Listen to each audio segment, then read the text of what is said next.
আন্তৰ্জাতিক নাৰী দিৱসৰ দিনা আজি আমাৰ টাবাৰটাৰী গাঁৱত এনেকুৱা এটা জঘন্য ঘটনা ঘটাইছে। জেহেদুল হক তাৰ নিজৰ ৱাইফ হওক আৰু তাৰ নিজৰ ছোৱালীক ইচিটেৰে বিৰাট বেয়া ধৰণৰ আক্ৰমণ চলাইছে।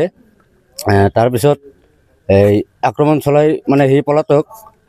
তাৰপিছত বৰ্তমান সেই ছোৱালী আৰু এই বোৱাৰীটো মানে দিনাৰাম চিভিল হস্পিটেলত বৰ্তমান মৃত্যুৰ লগত যুঁজি আছে। তো আমি প্ৰশাসনৰ ওচৰত এইটোৱে দাবী জনাওঁ যে এই নাৰী দিৱসৰ দিনা নাৰী সুৰক্ষিত নহয়। তো আমাৰ এইটোৱে দাবী প্ৰশাসনৰ ওচৰত যে আসামিক জেহেদুল হকক উচিত শাস্তি মানে দিবলৈ আমাৰ এইটোৱে অনুৰোধ জনোৱা হ'ল। সি যাতে উচিত শাস্তি পায়। কন্যা কিহৰ কাৰণে এইটো কিহৰ কাৰণে কৰিছে এইটো আমি সঠিক ক'ব নোৱাৰিলোঁ, কিন্তু পাৰিবাৰিক হয়তো সৰু সুৰা ঝামেলা কেঁচাল বিবাদ হৈয়ে থাকে।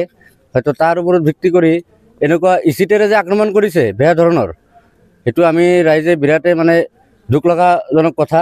এই নাৰী দিৱসৰ দিনা এতিয়া ক'ত আছে? এতিয়া আছে আমাৰ অভয়পুৰীত দিনাৰাম চিভিল হস্পিটেলত মৃত্যুৰ লগত যুঁজি আছে। বিৰাটে বেয়া অৱস্থা। আমি দেখা পালোঁ আহি কিনে মানে এই ছোৱালীজনীৰ আৰু বেছি মানে হেৰি হৈছে। কিমানমান বয়স হ'ল ছোৱালী? ছোৱালীজনীৰ অনুমানিক বয়স আপোনাৰ 11 মানা হ'ব আৰু বোৱাৰীজনীৰ 45 এনেকুৱা হ'ব আৰু কি। পুলিচ প্ৰশাসনৰ মানুহ উপস্থিত হৈছে? পুলিচ প্ৰশাসনৰ মানুহ মানে আসামীজনক মানে ধৰিবলৈ গৈছিলে, ইতিমধ্যে শুনা পালোঁ। তদন্ত কৰি আছে, এতিয়ালৈকে মানে ধৰিব পৰা নাই আৰু।